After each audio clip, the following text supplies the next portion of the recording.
पद तो रहा नहीं, और इतनी भीड़ कृष्ण को दर्शन करने के लिए लगी होगी। जब कृष्ण रथ पर बैठकर आएंगे तो उनको देखने के लिए लाखों की भीड़ लगी होगी भक्तों की, तो क्या इतनी भीड़ में हम उस कृष्ण का दर्शन कर पाएंगे? नेत्रों से आंसू बहने लगे हैं विदुरानी के। तो आज विदुर जी कहते हैं कि विदुरानी क्यों चिंता करती हो तुम, विदुरानी क्यों चिंता करती हो तुम, चिंता मत करो। अरे इतनी भीड़ में लाखों भक्तों की भीड़ कृष्ण को देखने के लिए लग रही होगी, इतनी भीड़ में अगर कृष्ण को हम नहीं देख पाए तो क्या हुआ, लेकिन वो कृष्ण तो हमको देख ही लेगा। और अगर एक बार भी इतनी भीड़ में नजर कृष्ण की हमारे ऊपर पड़ गई तो हम समझेंगे कि हमारा जीवन धन्य हो गया, हमारा जीवन धन्य हो गया। पूरे जीवन हम पूजा पाठ तपस्या दान पुण्य क्यों करते हैं कि एक बार भी प्रभु की नजर हमारे जीवन पर पड़ जाए, एक बार भी नजर हमारे प्रभु की पड़ जाए। तो आज क्या हुआ है, एक बार भी नजर हमारे प्रभु की पड़ जाए। आज मेरे गोविंद शांति दूत बनकर रथ पर बैठकर हस्तिनापुर में आ रहे हैं, लाखों की भीड़ लगी है, कोई कृष्ण के ऊपर आरती उतार रहा है, कोई पुष्प वृष्टि कर रहा है, और लाखों की भीड़ लगी है। उसी भीड़ में सबसे पीछे विदुर और विदुरानी खड़े हैं दीवार से सर लगाए, और मेरे गोविंद देख रहे हैं टकटकी लगाकर, जैसी कन्हैया की नजर सबसे पीछे पड़ी है। तो आज विदुर और विदुरानी के ऊपर मेरे गोविंद की नजर पड़ गई है। विदुर जी की नजर भगवान से मिल रही है और भगवान की नजर विदुर जी से मिल रही है। विदुर जी का मन रूपी मयूर नाचने लगा है, मन गदगद हो गया है, मानो प्रभु की नजर की तरफ देखा है। तो विदुर जी हर्षित हो गया है, बोले प्रभु की नजर मुझ पर पड़ गई है। और विदुर जी कहने लगे अपनी पत्नी से कि जाओ विदुरानी, घर जाकर जल्दी कदली के बन से घर को सजाओ, क्योंकि कन्हैया किसी भी वक्त हमारे घर आता होगा। तो आज विदुर जी को देखते ही देखते कन्हैया ने इशारा कर दिया कि विदुर जी तुम्हारे घर में अवश्य आऊंगा।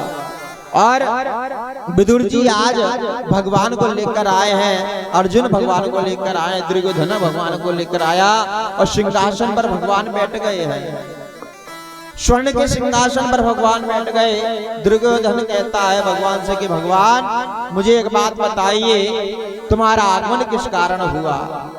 भगवान ने कहा कि देखो पांडव तुम्हारे भाई हैं, मैं ये चाहता हूँ कि पांडवों को तुम आधा राज्य दे दो जिससे पालन पोषण करते रहेंगे। तो दुर्योधन ललकार कर खड़ा हो गया है, अरे भगवान मैं सुई की नोक के बराबर भी मैं भूमि दान नहीं देता हूँ, भूमि दान नहीं देता हूँ। तो आज भूमि दान नहीं देता हूँ। बोले भगवान ने कहा दुर्योधन से कि दुर्योधन तुम्हें बोलने का भी सबूर नहीं है कि शांति दूत के साथ कैसा व्यवहार किया जाए और शांति दूत के साथ कैसा व्यवहार किया जाए। तो बोले शांति दूत के साथ कैसा व्यवहार किया जाए? दुर्योधन ने क्षमा मांगी है भगवान से। दुर्योधन कहता है प्रभु मुझे क्षमा कर दो, और भगवान से कहता है दुर्योधन के भगवान देखो मेरी माँ गांधारी ने तुम्हारे लिए 56 प्रकार के भोग बनाए हैं, तो चलकर तुम 56 प्रकार के भोग लगाओ। भगवान ने मना कर दिया कि मैं भोग नहीं लगा सकता। बोले क्यों?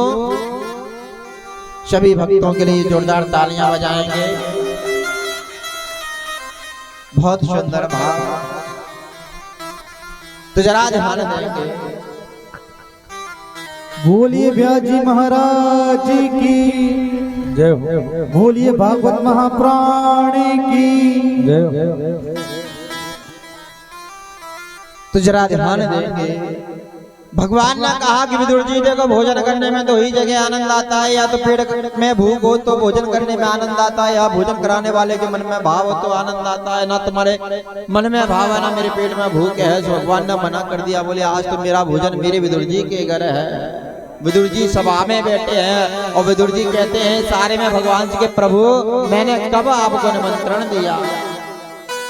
प्रभु मैंने कब आपको निमंत्रण दिया? भगवान ने कहा कि जो कहता हूँ सच कहता हूँ। विदुर जी गए हैं बजरिया से माखन मिश्री खरीदा है, और भगवान जैसे भगवान बिना चरण पादुका के आज भक्त के घर गए हैं। जरा ध्यान दीजिए मैया। विदुरानी स्नान कर रही है, दरवाजे लगे हैं, और दरवाजे लगे हैं कन्हैया नंगे पांव विदुर जी के घर आए हैं। कन्हैया नंगे पांव विदुर जी के घर आए हैं और सांकल खटखटा रहे हैं। बोले काकी दरवाजा खोलो। काकी तो स्नान कर रही है, विदुरानी स्नान कर रही है। और विदुरानी स्नान कर रही है, जैसे ही सुना कि ये आवाज तो मेरे कन्हैया की है। सो विदुरानी स्नान कर रही थी और स्नान करते ही जैसे ही पता चला ये तो मेरे कन्हैया की आवाज है, गीले वस्त्र थे विदुरानी के और दौड़ पड़ी है द्वार की ओर। जैसे ही द्वार खोले हैं तो द्वार पर द्वारकाधीश कृष्ण का दर्शन विदुरानी कर रही है। और जैसे ही द्वारकाधीश श्री कृष्ण का दर्शन विदुरानी किया है, मैं यहाँ बस 15-20 मिनट के बाद जैसे ही कन्हैया आई विदुरानी के द्वार पर आए, विदुरानी ने दर्शन किया है। और दर्शन किया तो भगवान ने देखा कि विदुरानी तो शुद्ध बुद्ध भूल गई है, अपने तन मन की शुद्ध बुद्ध भूल गई, अपने तन मन की भी शुद्ध बुद्ध विदुरानी भूल गई है। और शुद्ध बुद्ध भूल गई तो भगवान भी आज भगवान को अंदर लेकर आई है विदुरानी। और विदुरानी ने सोचा कि भगवान को मैं क्या खिलाऊं, क्या पिलाऊं, क्या कैसे बैठाऊं। कुछ नहीं मिला, लकड़ी का पट्टा मिला है और एक कोने में जाकर लकड़ी के पट्टे को बिछा दिया है और मेरे गोविंद को विराजमान कर दिया और कहा प्रभु इस लकड़ी के पट्टे पर आप बैठो। और पट्टा भी बिछाया तो उल्टा बिछा दिया और मेरे गोविंद ने ये नहीं देखा उल्टा है कि सीधा। और कन्हैया उल्टे पट्टे पर जाकर ही बैठ गए हैं। उल्टे पट्टे पर जाकर भगवान कहते हैं विदुरानी से काकी बड़ी जोर की भूख लगी है, कुछ तो खाने को दो। काकी दौड़ी दौड़ी गई कदली के वन में, केले तोड़ कर लाई और पत्तल बिछाई है। केले छिलके छील छील कर कन्हैया के आगे रख दिए हैं और जो फल है वो फेंकती जा रही है विदुरानी। और मेरे गोविंद बड़े प्रेम से वो छिलके विदुरानी के घर खाते जा रहे हैं, बड़े प्रेम से वो छिलके खाते जा रहे हैं। और प्रभु कहते हैं कि काकी तूने जो भी फल खिलाए हैं बड़ा स्वाद है उन फलों में। तो आज भगवान कहता है, भगवान जब दुर्योधन के 56 भोग त्याग दिए और विदुरानी के 56 भोग त्याग दिए हैं और विदुरानी के घर आकर केले के छिलके भगवान खा रहे हैं। आज हरि आए विदुर घर पावड़ा, आज हरि आए विदुर घर पावड़ा, आज हरि आए विदुर घर पावड़ा। देखत लगे हो सुहावड़ा है ना, देखत लगे हो सुहावड़ा, आज हरि आए विदुर घर पावड़ा, आज हरि आए विदुर घर पावड़ा।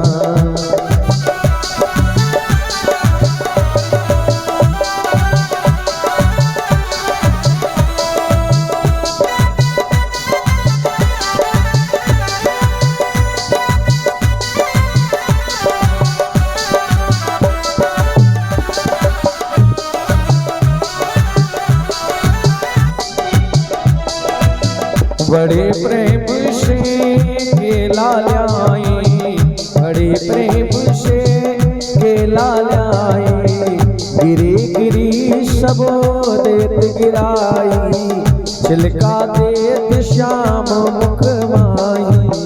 देखत लगे हो सुहावड़ा है राम, देखत लगे हो सुहावड़ा, आज हरि आए विदुर घर पावड़ा, आज हरि आए विदुर घर पावड़ा।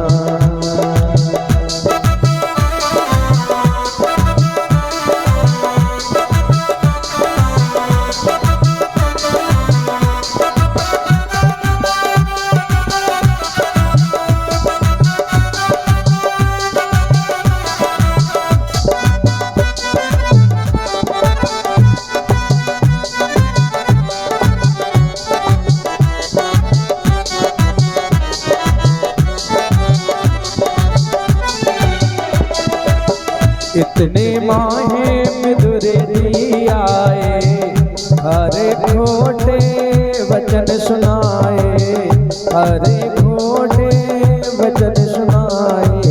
कहाँ गई है तेरी भावना है राम, कहाँ गई है तेरी भावना, आज हरि आए विदुर करे पावना, आज हरि आए विदुर करे पावना। देखत लगे हो सुहावना ये नाम, देखत लगे हो सुहावना, आज हरि आए विदुर करे पावना, आज हरि आए विदुर करे पावना, आज हरि आए विदुर करे पावना। एक बार जोर से हर हर महादेव। तो आज भगवान विदुरानी से कहते हैं कि काकी बड़ी जोर की भूख लगी है, कुछ खाने को दो। काकी गई है दौड़ी दौड़ी और दौड़कर केले के वन में जाकर केले लेकर आई है और कन्हैया के आगे पत्तल बिछा दी है और छील छील कर भाव में बिल्कुल पागल हो गई है। विदुरानी शुद्ध बुद्ध भूल गई है और उसको ये नहीं पता चल रहा है कि मैं केले के छिलके भगवान के आगे रख रही हूँ या केले के फल छिलके छिलके प्रभु को देती जा रही है और फल फेंकती जा रही है। मेरे गोविंद उठा उठाकर और छिलकों को बड़े प्रेम से पाते जा रहे हैं, प्यारे बड़े प्रेम से पाते जा रहे हैं। तो प्यारे भगवान उसी को मिलता है, उसी के घर ये गोविंद आता है जो प्रेम का धागा उससे बांध देता है, जो प्रीत से लगा लेता है। उस भक्त के घर मेरे गोविंद चले आते हैं, प्यारे उस भक्त के घर मेरे गोविंद चले आते हैं। जो भी भोग हम लगाते हैं प्रभु वो स्वीकार करते हैं। तो आज विदुर जी के घर केले के छिलके खा रहे हैं भगवान। विदुर जी आए हैं, विदुर जी ने आकर देखा कि भगवान तो केले के छिलके खा रहे हैं मेरे कुटिया में। तो विदुरानी को डांट लगाई और कहने लगे, अरे विदुरानी तूने ये क्या किया? एक तो पहली बार मेरे कुटिया में मेरा गोविंद आया और तुमने पहली बार